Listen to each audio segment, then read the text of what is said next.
Hashem, on continue notre Torah 38 dans la page 29 dans la brochure que je vous rappelle, vous pouvez toujours la télécharger en PDF sur le site. Donc on est dans la première colonne et on est dans la première colonne de la page 29. On a parlé des 39 travaux et de l'emprise des 39 travaux dans la vie de chacun. Mais on a dit que le Shabbat, il fallait se libérer de ça, c'est-à-dire que faire le vide, c'est-à-dire par rapport à tout ce qui est 39 travaux, c'est-à-dire travaux de la semaine, de manière à pouvoir se connecter uniquement à la parole de Torah. Alors il dit Aval be Shabbat tzrichim la'asok rak becheftzei shamayim.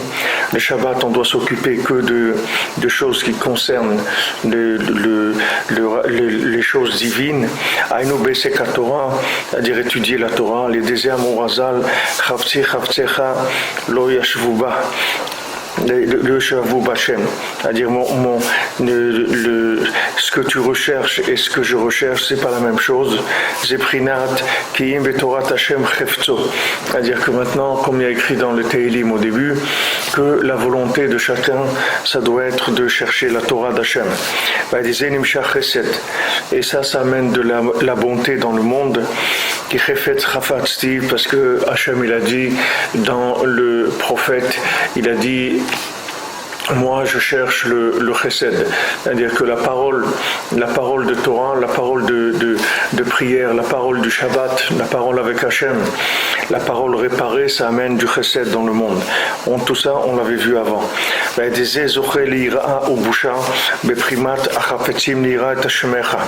Et ça donne de la crainte et de la honte, comme c'est écrit, ceux qui cherchent à craindre ton nom. Ce sont les tfilin qui sont l'arbre de vie. Prinat melech chafetz b'chaim, comme c'est écrit, le roi qui cherche la vie. Prinat tshuva, c'est le principe de la tshuva, du retour vers Hachem, comme je katuv, achafetz echepotz ki'im beshuv rasha midarko v'chaya.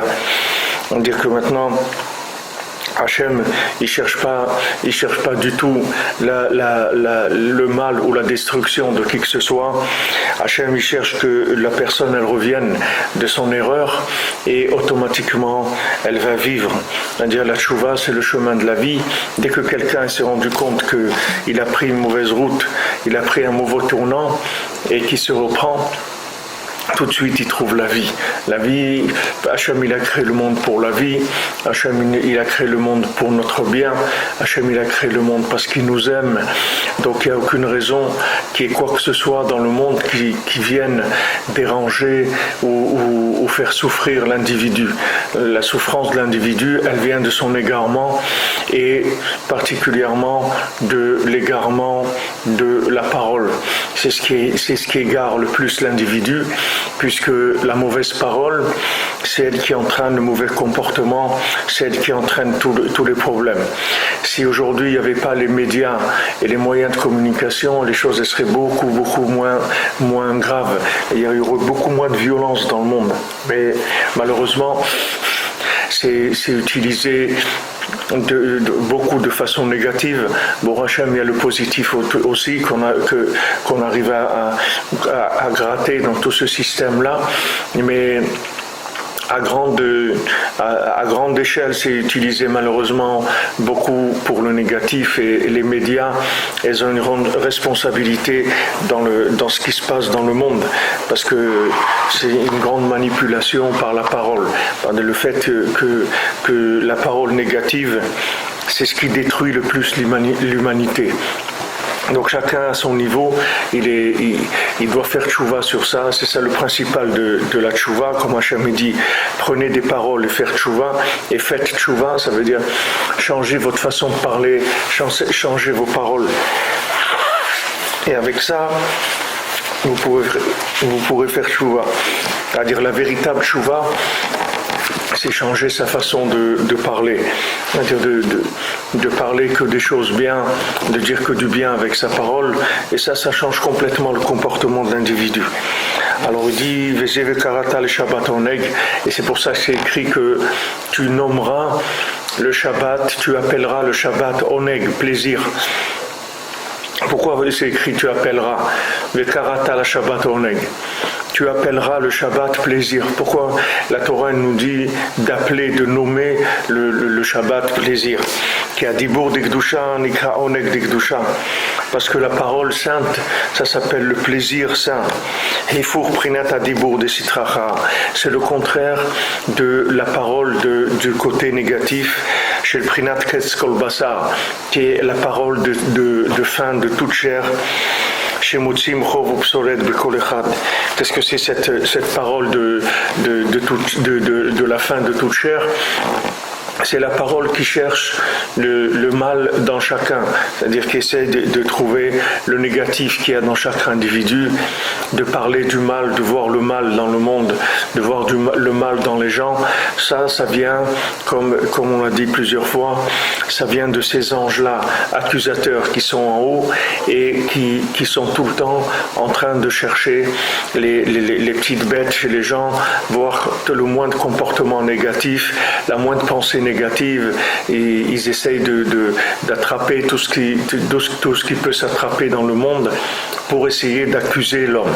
Ça, c'est la parole négative.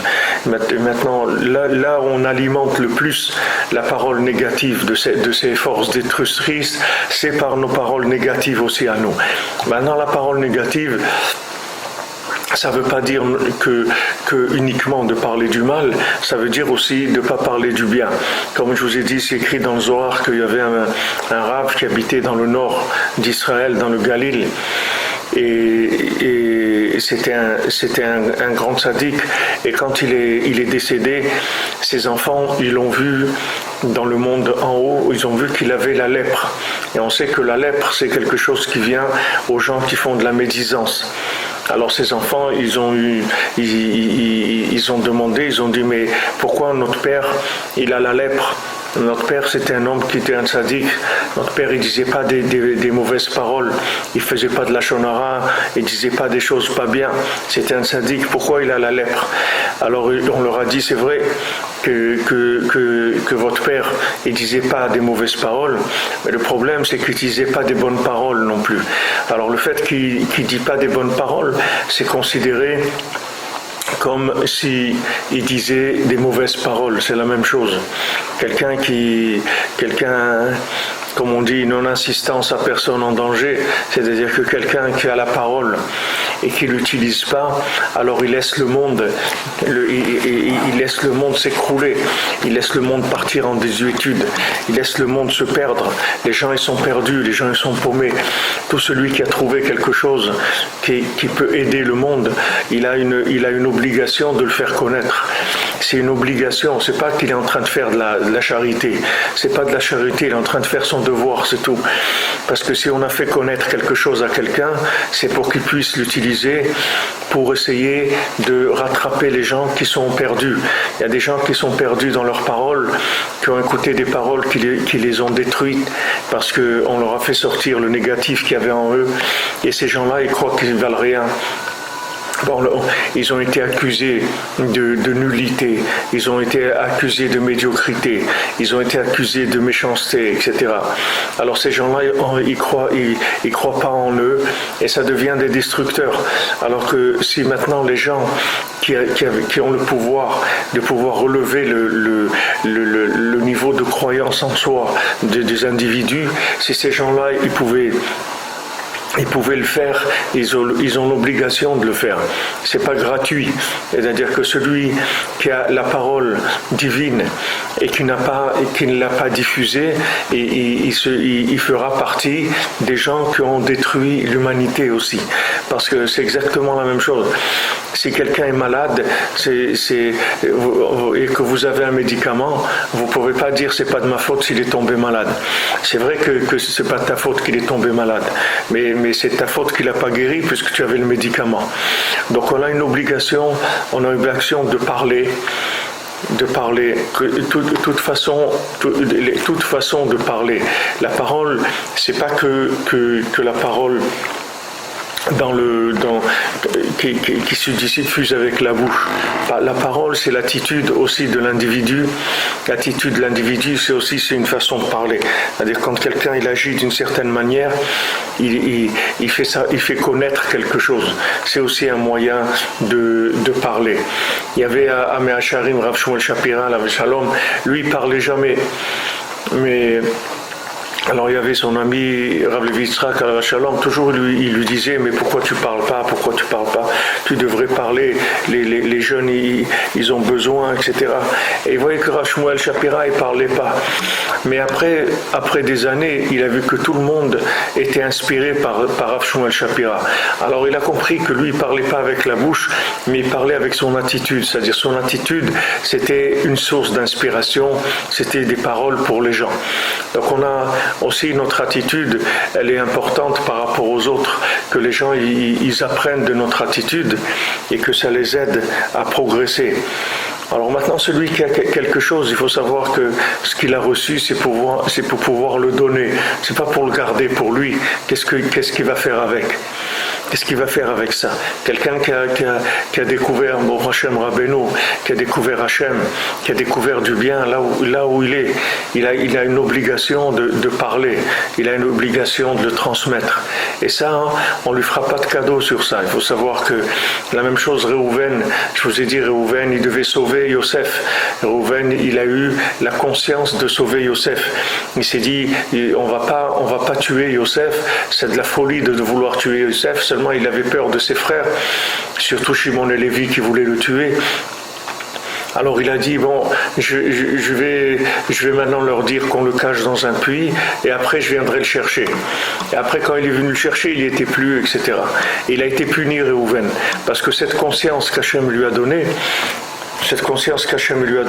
c'était pas une conscience gratuite. Cette conscience, c'était pour qu'il fasse quelque chose avec. C'était pas gratuit.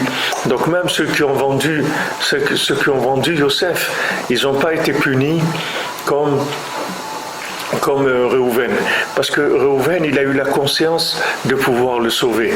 Du moment où il a eu la conscience de pouvoir le sauver, il devait aller au bout de sa conscience. Maintenant chacun c'est la même chose, chacun il a des choses qui lui sont personnelles, que Hachem lui a envoyées par rapport à son âme et par rapport à combien il va pouvoir diffuser dans le monde des choses qui vont aider le monde à avancer. Notamment le dialogue, c'est-à-dire arriver à diffuser dans le monde la possibilité de dialoguer, qui est la base de la vie. Le dialogue, c'est la base de la vie, et si on apprend aux gens à parler, les gens ils sont sauvés. Si on apprend aux gens à communiquer, les gens ils sont sauvés. Et quand les gens ils savent pas communiquer, alors c'est là où il y a tous les problèmes qui y a dans le monde, parce qu'il n'y a pas de communication. Maintenant, la communication, elle est de nos jours, c'est quelque chose de désastreux, c'est quelque chose de catastrophique, parce que c'est arrivé dans un niveau d'agression par l'image et par les idées qui circulent, par la puissance de l'image, c'est-à-dire qu'on fait passer des choses dans le monde terrible, mais il faut réagir chacun à son niveau, qui a trouvé un peu de vérité, il doit réagir contre ça.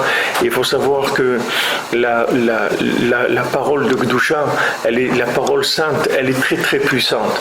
Rabbi Nathan, il a dit une page de mon livre, une page de l'écouter à la Chot, ça pourra lutter contre tout le monde et tout le mal qu'il y a dans le monde, avec une page de l'écouter à la Chot. C'est parce que le bien, il est extrêmement puissant. C'est-à-dire la parole sainte, c'est quelque chose, c'est un outil extrêmement puissant. Ça peut réparer le monde entier. Quelques paroles, elles peuvent réparer le monde entier. Et quand maintenant Mashiach il va se révéler, vous allez voir qu'il va y avoir une parole, 2, 3 qui vont se dire, elles vont inonder le monde avec tout ce système qu'il y a de communication qui est utilisé aujourd'hui beaucoup dans le négatif, mais le système il va véhiculer des paroles qui vont illuminer le monde d'un coup. Les gens ils vont s'illuminer par millions. Les gens ils vont accrocher à ces paroles-là. Qu'est-ce que ça va être? Des paroles qui vont être tellement saintes, tellement pures qu'elles vont toucher le cœur de tout le monde. Alors chacun a l'obligation de faire passer ça. C'est-à-dire pourquoi? Pour lutter contre les paroles négatives, pour lutter contre les paroles qui sont des paroles d'accusation, des paroles de rendre les gens médiocres, incapables, etc., de rendre les gens, de les atrophier, au lieu de les développer, de les aider à avancer. Il y a une atrophie de l'individu. C'est-à-dire que les forces négatives, elles essayent toujours de maintenir la personne dans la petitesse. Pour ça que Rabbeinu a tellement insisté dans le dialogue avec Hachem, parce que quand on parle avec Hachem, alors notre âme, elle reçoit de la vitalité divine. C'est-à-dire quand on communique avec Hachem, alors ça va dans les deux sens. C'est-à-dire on parle avec Hachem et on reçoit d'Hachem. La personne à qui vous vous adressez, vous recevez quelque chose de quelqu'un. Quand vous parlez avec quelqu'un, c'est pas comme si vous parlez avec le mur. Si maintenant vous receviez rien de la personne avec qui vous parlez, alors vous pouvez parler avec le mur, c'est la même chose. Pourquoi vous parlez avec quelqu'un? Parce que il y a ce qu'on appelle dans la Torah, il y a le système de Or Yachar et Or Choser. C'est-à-dire qu'il y a de la lumière qui va et il y a de la lumière qui revient. C'est-à-dire quand on envoie une lumière, il y a toujours un retour. Quand on envoie quelque chose, il y a toujours un retour. Alors quand on parle avec Hachem, il y a un retour de souffle divin vers nous. Et ce souffle divin, il fait grandir notre âme. Le but de l'Aïd-Bodedut, c'est de prendre confiance en soi. C'est ça le but de l'Aïd-Bodedut. Le but de l'Aïd-Bodedut, c'est de prendre conscience que Baruch Hashem, on a une âme et que cette âme-là, elle est illimitée dans ses possibilités. Cette âme, elle n'a pas de limite. Et que là où on est enfermé, chacun dans le cachot dans lequel il se trouve, chacun il se trouve dans un cachot, même s'il se trouve dans un cachot qui est à 20% ou à 50% ou à 80%, mais il est enfermé, même s'il a un petit peu de liberté sur quelques points, mais la plupart de l'individu il est enfermé dans l'esclavage de la consommation. C'est-à-dire on l'a rendu esclave de la consommation, on l'a rendu esclave de l'argent, on l'a rendu esclave du manger, on l'a rendu esclave de la cigarette ou de l'alcool ou du kavod ou des vêtements ou des voitures. Chacun, là où il est tombé dans l'esclavage, cet esclavage-là, il rend la personne atrophiée par rapport à ce qu'elle pourrait être si elle était libre. Mais l'individu ne peut pas lutter contre ces choses-là. Pourquoi il ne peut pas lutter? Parce qu'il n'a pas assez d'énergie pour lutter contre ça. Pourquoi quelqu'un il se vend? Pourquoi quelqu'un il devient esclave? Qu'est-ce qui fait qu'un individu devient un esclave? C'est parce qu'il n'a plus rien. Il n'a plus rien, alors il dit bon, autant me vendre comme esclave. Et au moins je vais travailler, mais j'aurai de quoi manger, j'aurai un endroit pour dormir. C'est mieux que rien. Alors comme ça, il se vend comme esclave. Parce qu'il est arrivé à une non-considération de lui-même qui l'empêche de communiquer avec Dieu. Si maintenant quelqu'un ne se considère pas comme ayant un potentiel de bien extraordinaire, il ne peut pas communiquer avec Dieu. Avec quoi il va communiquer avec Dieu? Il se sent nul, il se sent complètement en contradiction par rapport à la volonté du Créateur. Donc comment il va communiquer avec Dieu? Donc il a besoin de prendre confiance en lui d'abord. Et comment on va prendre confiance en soi? On a besoin de connaître des gens qui vont nous aider à prendre confiance en nous, qui vont nous dire mais non, attends, tu te trompes, tu es capable de faire beaucoup de choses. Regarde, tu as fait ça, tu as organisé ça. Tu as organisé une colonie de vacances, ou tu as organisé un truc, ou tu as fait ça, regarde, tu es arrivé à faire des choses dans ta vie, pourquoi tu dis que tu es nul? Tu n'es pas nul du tout. Alors le but de relever la personne, c'est pour qu'elle arrive, pour qu'elle arrive à communiquer avec Dieu. Parce qu'une fois que la personne elle communique avec Dieu, elle est sauvée, c'est fini. Elle n'a plus besoin de personne après. Une fois que quelqu'un il commence à avoir son rapport intime avec le Créateur, après il n'a plus besoin de personne. Parce que la discussion avec Dieu, ça va lui donner de l'énergie dans son âme, et cette énergie-là, elle va lui faire prendre conscience qu'il est capable de faire des choses extraordinaires, parce qu'il y a un souffle divin qui va le pousser en lui. Ça va le pousser en avant, ça va le pousser, et la personne, elle va sortir de tout son esclavage. Elle va se rendre compte qu'elle vivait dans un cachot. Quand vous voyez des fois des gens, ils ont été kidnappés, ils sont restés 20 ans ou 30 ans dans une cave. Et ils ne pouvaient pas sortir, c'est tout, ils étaient dans une cave, jusqu'à que Hachem il a eu pitié, que quelqu'un une fois il s'est rendu compte de quelque chose, et voilà, on les a libérés. Ça faisait des années et des années qu'ils étaient enfermés dans un cachot.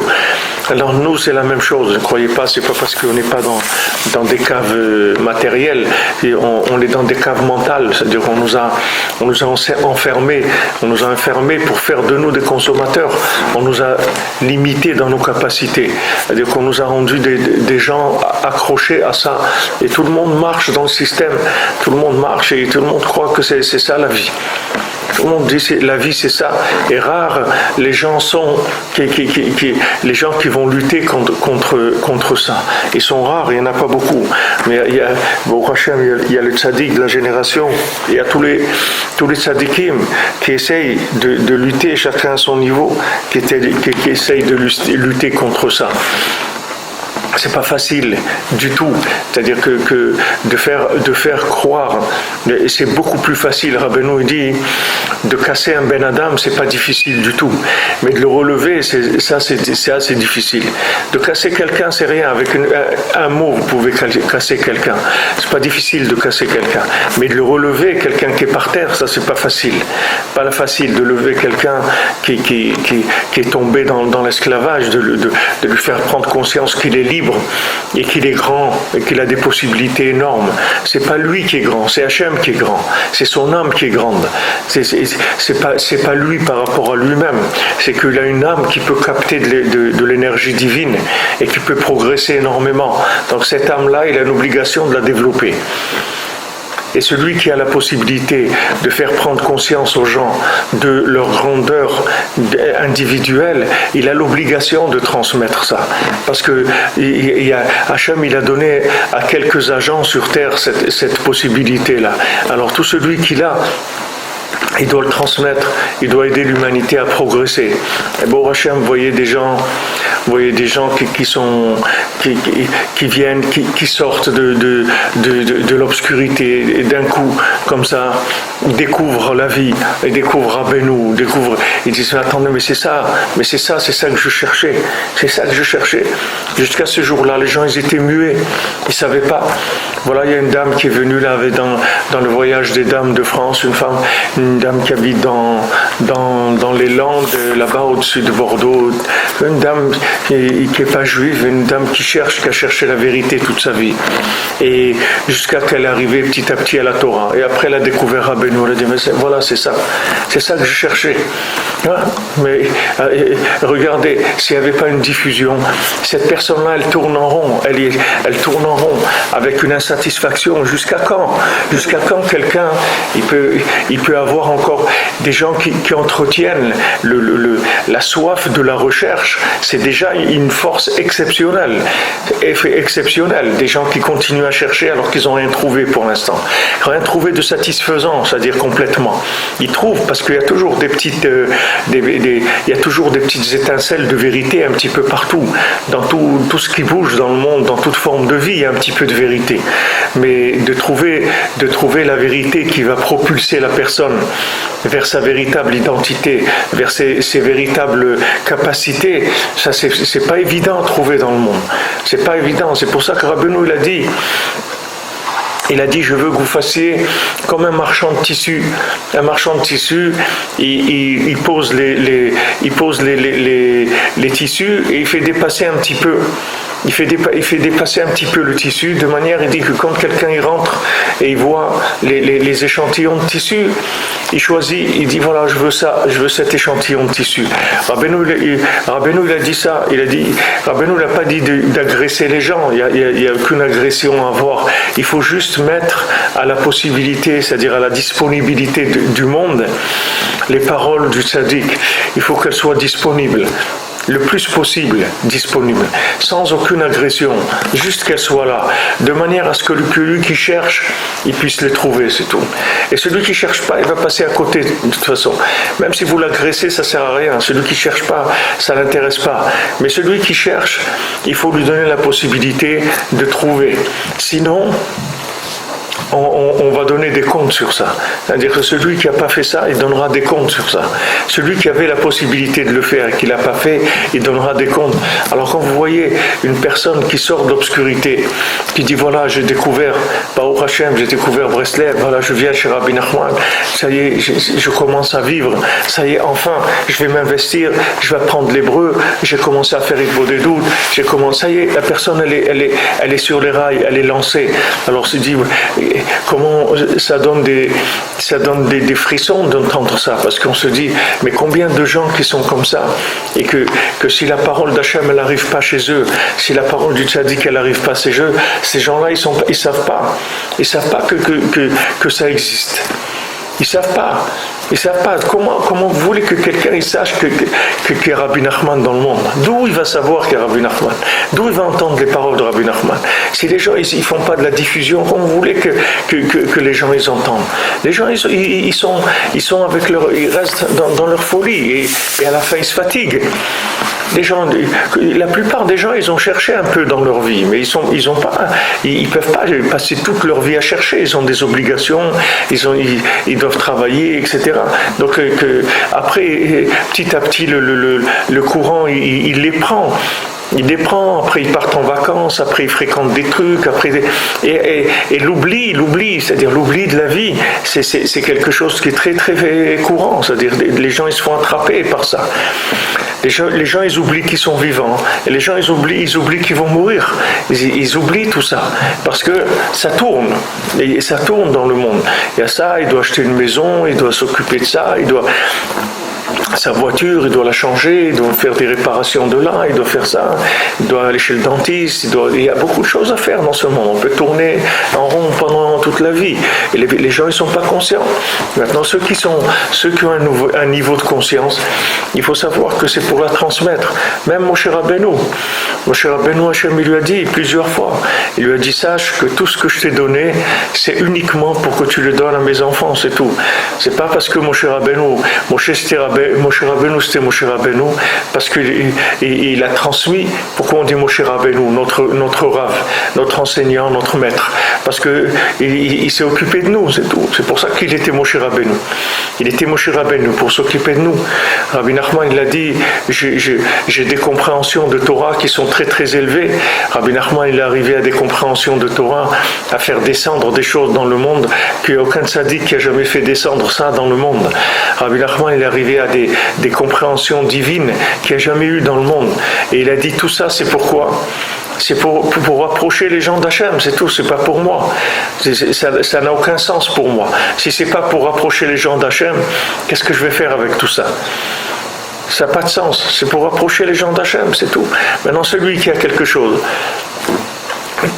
à dire, qu'il le dise. Celui qui peut transmettre la parole d'Hachem, la parole du tzaddik, qui le dise.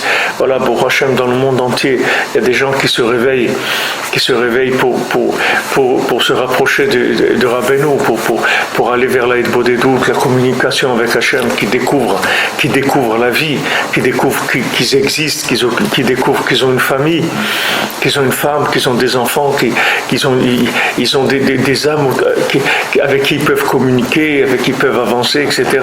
Mais combien il y en a qui n'ont pas encore découvert? C'est-à-dire l'humanité entière, elle est en attente de ça. L'humanité entière, elle attend ça. Donc il y a une obligation, celui qui a la parole divine, il a une obligation de la transmettre. C'est pas parce qu'il est quelqu'un ou il a réussi, il n'y a rien de réussir, il n'y a pas quelqu'un. Hachem, il lui a donné, il a eu pitié de lui, il lui a donné une certaine conscience. Cette conscience-là, il faut l'aider, il faut aider les gens qui ne l'ont pas à pouvoir développer eux aussi leur conscience. c'est une obligation. C'est pas quelque chose de gratuit, c'est pas de la charité, c'est pas quelqu'un qui fait du bien dans le monde gratuitement. Il n'y a rien de gratuit là-dedans, c'est une obligation. Du moment où Hachem m'a donné quelque chose, c'est pour le transmettre, c'est tout. Sinon, il n'y a aucune raison qu'il me le donne. C'est que pour moi, je n'ai pas besoin de tout ça. Si Hachem il le donne, c'est parce que je dois le transmettre. Alors chacun, il a qu'à prier pour savoir quels sont les moyens de diffusion qui sont à sa portée et qu'il prie et qu'il avance, c'est tout. Nous, quand on a commencé le site internet avec notre ami Yosef Moshe, ça fait une dizaine d'années, et tous les gens me disaient mais tu es fou, qu'est-ce que tu es en train de faire et tout, il faut pas faire ça, ça vaut rien du tout, etc. Et beaucoup de gens ils ont essayé de me démonter là-dedans. Beaucoup de rabbinim aussi m'ont dit que ça valait rien, il ne faut pas faire ces choses-là, etc. Bien que eux aujourd'hui ils ont tous leur site internet, mais à l'époque, je sentais, quand j'ai vu ça, je sentais que c'était une possibilité extraordinaire. Au lieu d'aller se déplacer dans le monde entier, c'est la parole qui se déplace, c'est extraordinaire, c'est quelque chose de nifla. Que quelqu'un, il est là où il est, à Ouman, ou il est à Jérusalem, ou il est là où il est,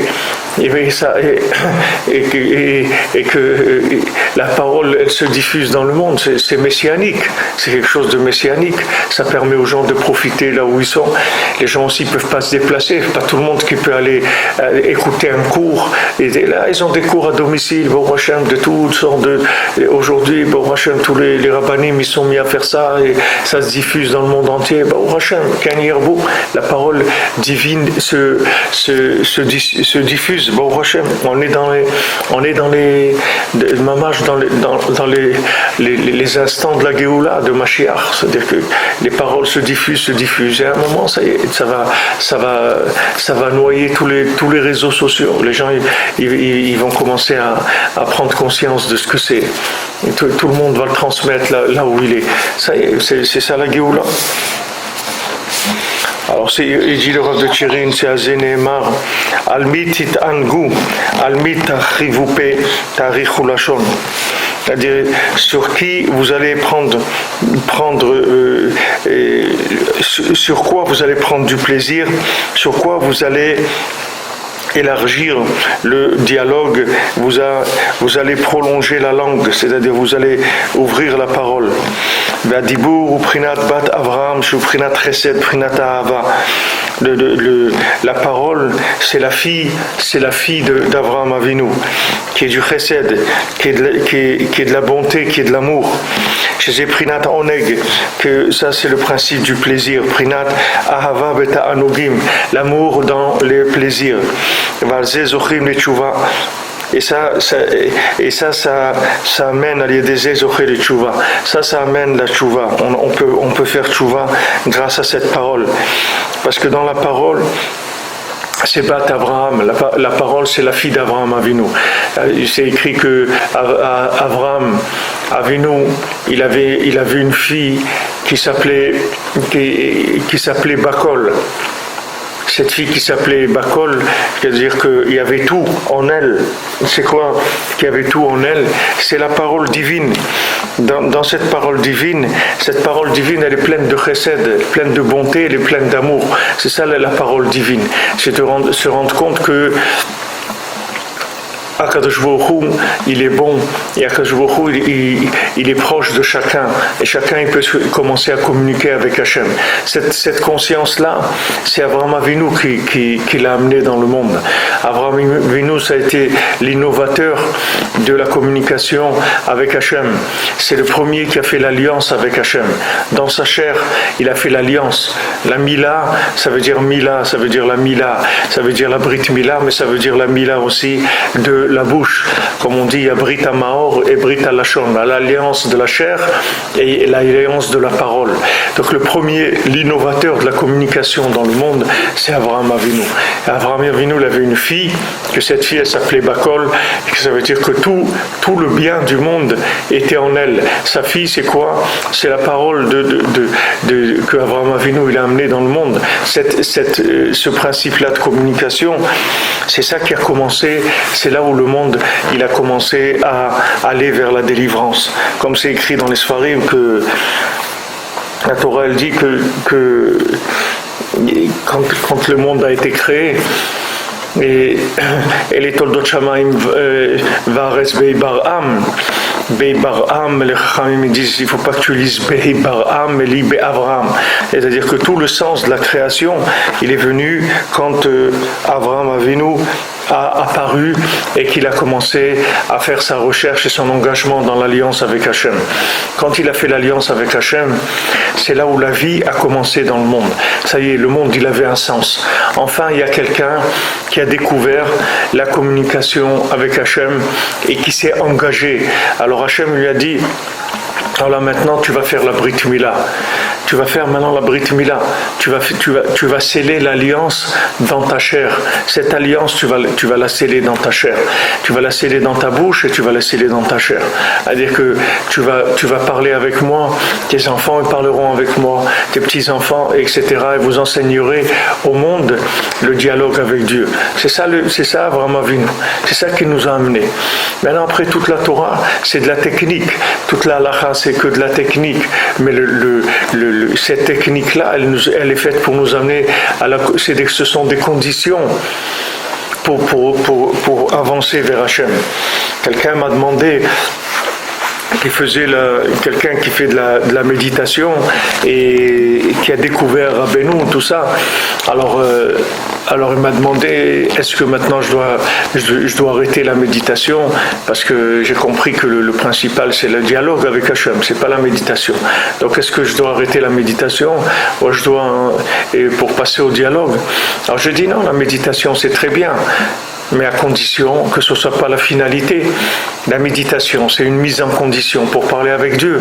Si c'est utilisé dans ce sens-là, c'est très très bien. Mais si la méditation, c'est une finalité en Torah, ça ne vaut rien du tout. Parce que la personne, elle a fait les préparations, mais elle n'a rien fait après avec. Le but, c'est de parler avec Hachem. Pour parler avec Hachem, il faut vider son cœur et son esprit de toutes les choses qui troublent dans la communication. Donc la méditation, c'est bien. Ça vide l'esprit, ça permet de vider le cœur aussi de toutes les idées qu'il y a dedans. Et voilà, après on est prêt, on peut parler avec Hachem. La méditation, c'est très bien, il n'y a rien de mauvais là-dedans. Mais seulement, il faut que ça soit utilisé pour arriver au dialogue avec Hachem. Sinon, ça n'a aucun sens. Si la personne elle a utilisé ça pour rester dans la méditation, ben, ça a arrêté en cours de route, c'est dommage. Parce que le but, c'est de parler avec Dieu. Ça, c'est la chose la plus élevée qu'il y a dans le monde.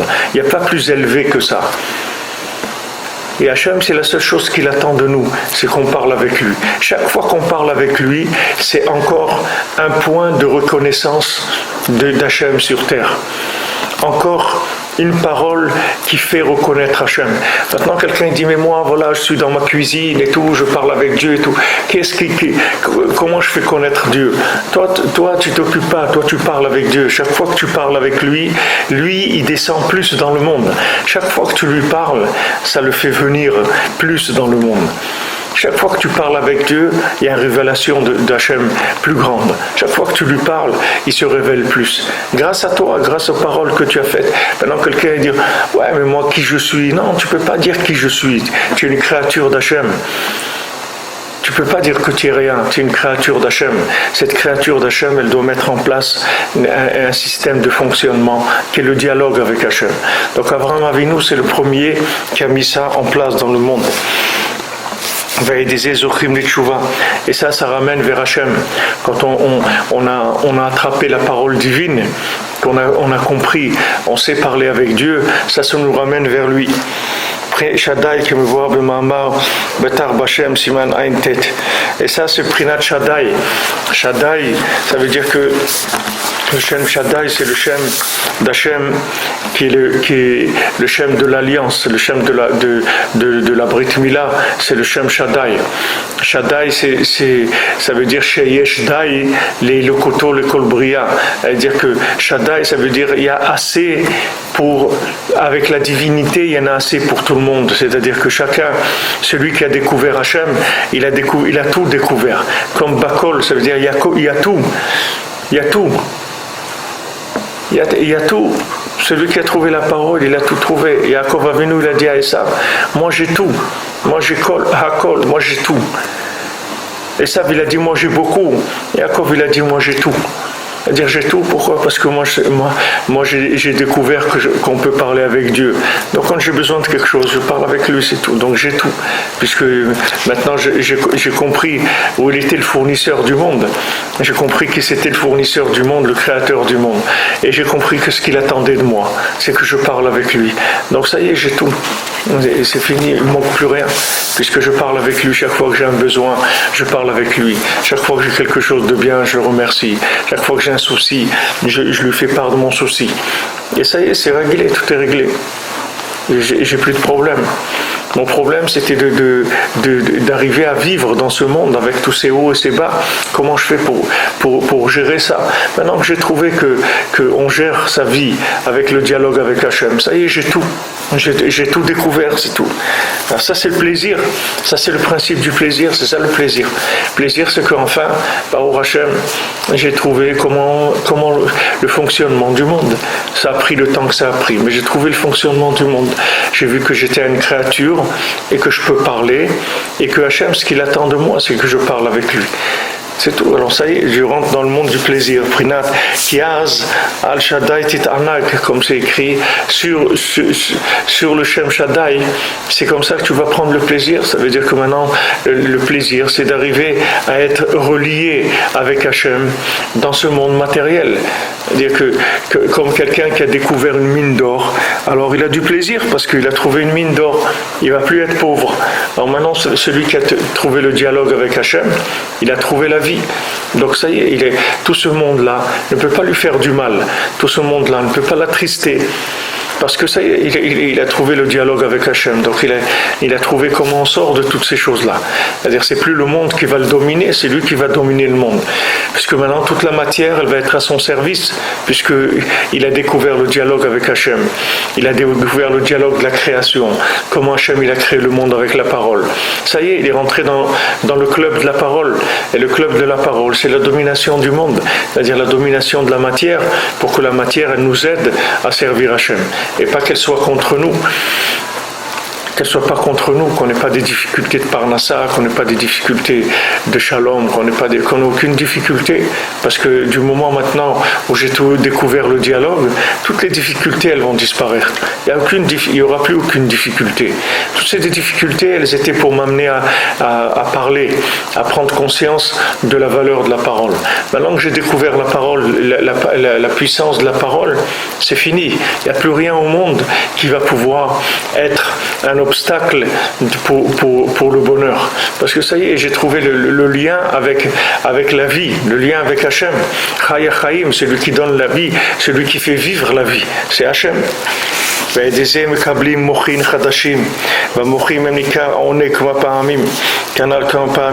Maintenant avec ça on reçoit un esprit nouveau. Cet esprit nouveau, c'est ça le plaisir. C'est-à-dire que quand on a un esprit, une façon de voir les choses qui est différente, ça y est, c'est terminé. On vit dans le véritable plaisir.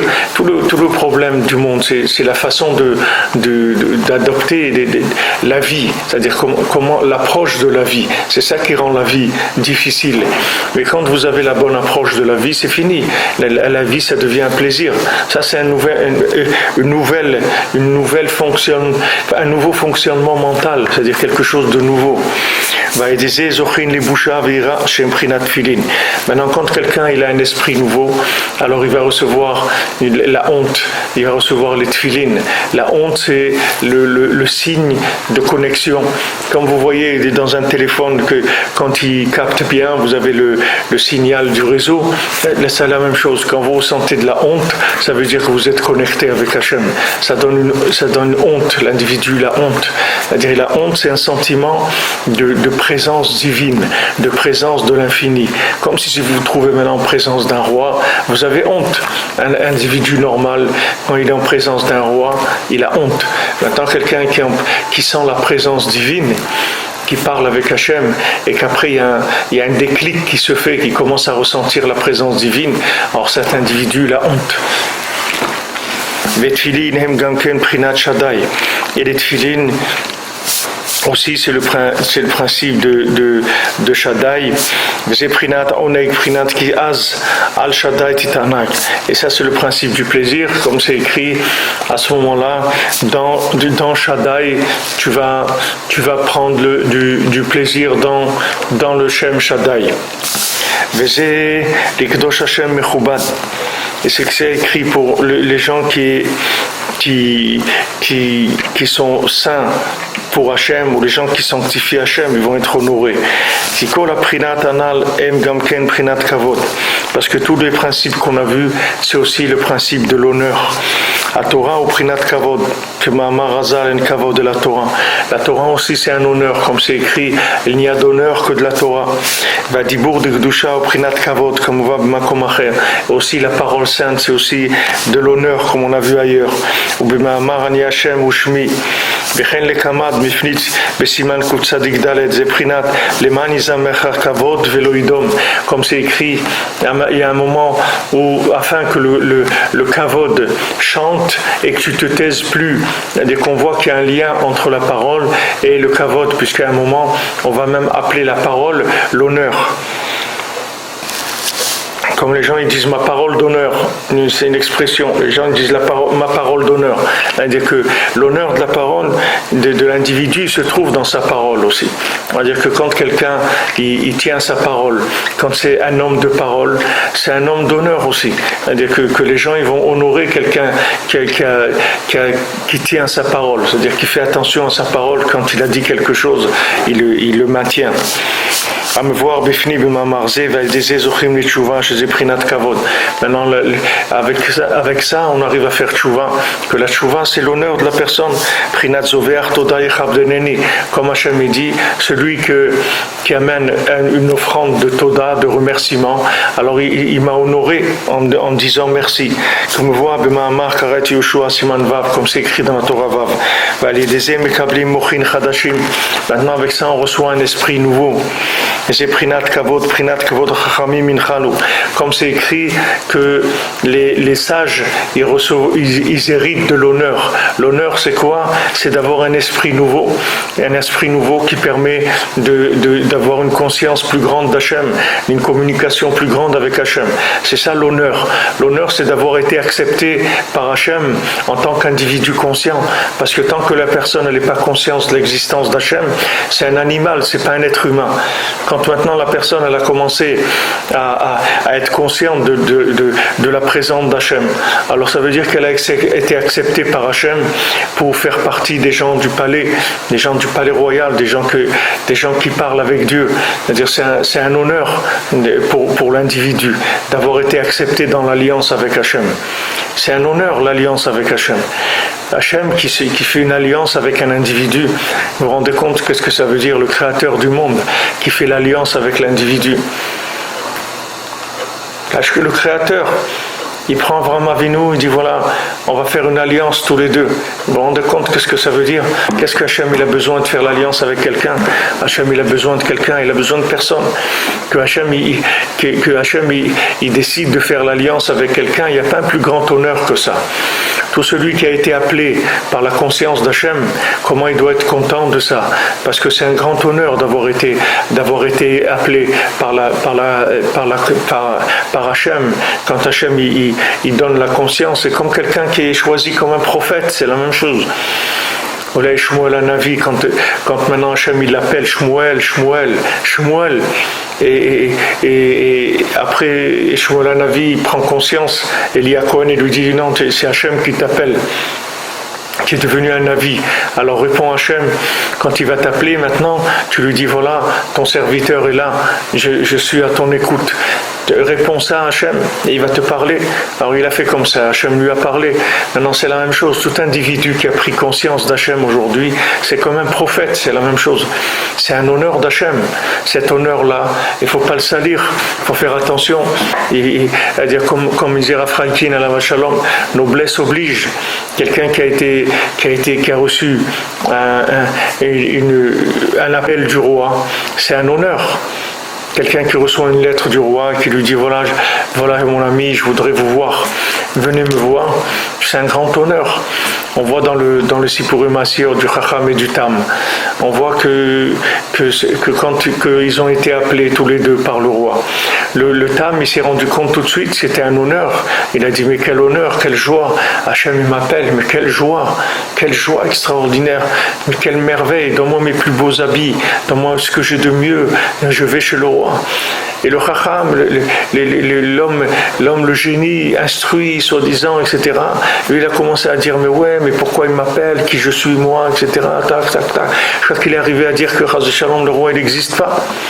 Alors maintenant, chacun il sait d'où, comme le Rebbe, il a dit, tu sais très bien d'où je t'ai sorti. Chacun il sait très bien d'où le Rebbe il a sorti.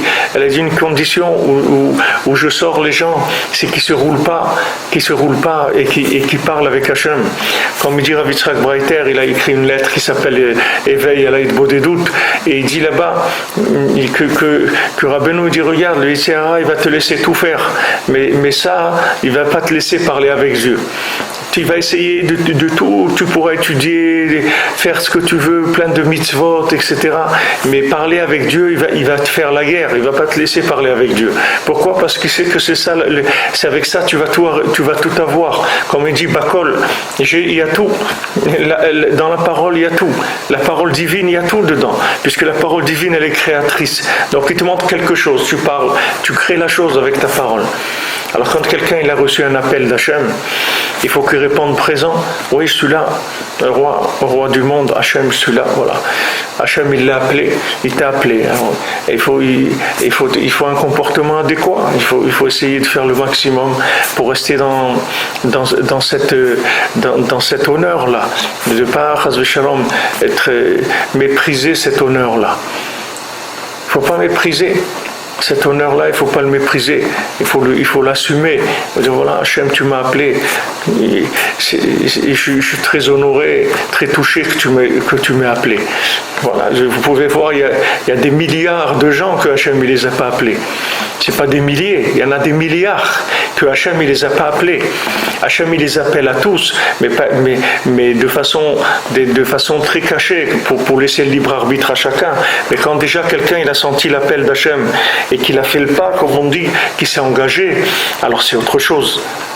Ça, c'est autre chose. C'est-à-dire que l'appel il a été très clair et ça lui a permis de s'engager. Ça, il faut de la simra de ça. Il faut dire Baruch Hashem, je te remercie Hashem. Rien que ça suffit pour être besimra. Même si quelqu'un il n'arrive pas à faire grand-chose dans Avodat Hashem. Mais le fait qu'il vit une vie qui a été un choix d'Hachem, de le rapprocher de lui, ça c'est extraordinaire. C'est pas, maintenant, il ne faut pas que parce que la personne s'est mise des exigences, ces exigences-là le rendent triste. Il ne faut pas oublier que Baruch Hashem, tu as été choisi par Hashem. Et ça, c'est une joie qui ne doit jamais s'arrêter, parce que c'est un honneur, c'est un très grand honneur d'avoir été choisi par Hachem. Elle disait Zochim Lira ou Boucha, donc ça donne la crainte et la honte d'Hachem. Mais c'est Prinat Kavod, ça c'est l'honneur, comme je katouv. Lira et Hachem Hanichbad, comme c'est écrit, crainte, le nom honoré. Le nom d'Hachem honoré, comme on voit, Prinat Mitzvat Oneg Kavod Shabbat, ça c'est le principe de la mitzvah qui a d'honorer et de faire du plaisir, de prendre du plaisir dans le Shabbat. Parce que le Shabbat, le poison du serpent, il est repoussé. Et maintenant, il y a une grande sainteté, même dans les plaisirs du corps. Même quand quelqu'un y mange le Shabbat, il y a une grande sainteté dans les plaisirs de la table du Shabbat, parce qu'il n'y a plus la présence du serpent. Donc c'est plus une approche de consommation. C'est une approche d'élévation, d'attachement à Hachem, de se coller à Hachem à travers ces plaisirs-là. Rabbeinu nous l'a dit, le Shabbat, chaque bouchée, chaque chose qu'on mange, c'est encore de la Kedusha. Une bouchée, encore de la Kedusha. Parce que c'est de la sainteté, la nourriture du Shabbat. Puisque tout ce qui rend la nourriture quelque chose qui nous fait tomber, c'est parce qu'il y a une emprise du serpent les 6 jours de la semaine. Mais quand on enlève l'emprise du serpent, alors tout le monde, c'est un monde de plaisir. Tout le monde, c'est que du plaisir, de contemplation et d'attachement à Hachem. Dans tout, il n'y a que ça. Mais seulement quand le serpent il se mêle de ça, il nous fait tomber avec ça. Il nous fait tomber, mamage, dans des niveaux très bas. Mais le Shabbat, il n'y a pas de risque de tomber. Parce que le Shabbat, on nous a débarrassé de cette emprise-là. Comme c'est écrit, ceux qui goûtent le Shabbat, ils méritent la vie, ils ont goûté la vie. Voilà, c'est manger de l'arbre de vie. Imaginez-vous que Adam Arishon, s'il avait mangé de l'arbre de vie, au lieu de manger de l'arbre de la connaissance du bien et du mal, ça aurait été une autre vie complètement. Alors le Shabbat, on mange du fruit de l'arbre de vie. C'est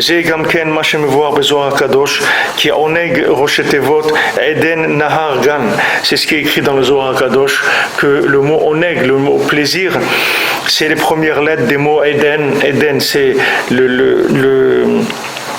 le paradis, Nahar, c'est le fleuve, Gan, c'est le jardin.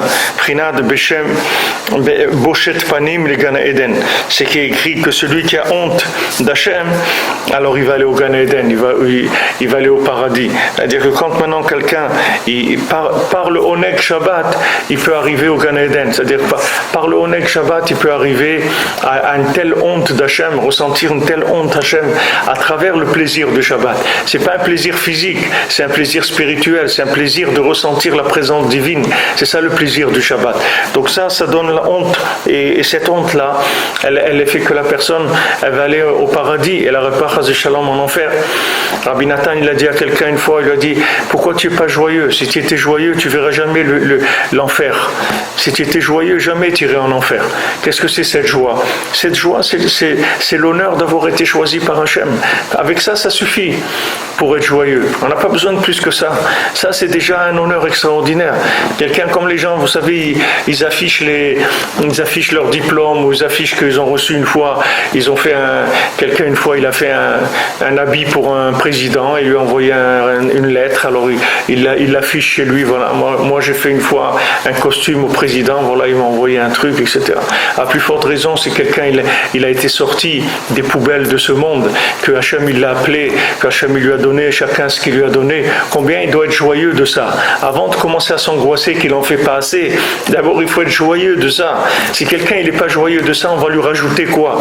On va lui donner encore plus. Pourquoi? Pour qu'il soit encore plus angoissé. Ça sert à rien. Donc maintenant, si quelqu'un il veut qu'on lui donne plus, il faut déjà qu'il soit joyeux de ce qu'il a, qu'il remercie Hachem, qu'il accuse réception de ce qui lui a été donné, que sur le volet de 7 milliards d'habitants, il a été choisi parmi les quelques centaines de milliers sur Terre qui sont conscients de ça. Ça, c'est une source de joie extraordinaire. Bezrat Hashem. Alors, Shavua Tov à tous et à toutes, Bezrat Hashem.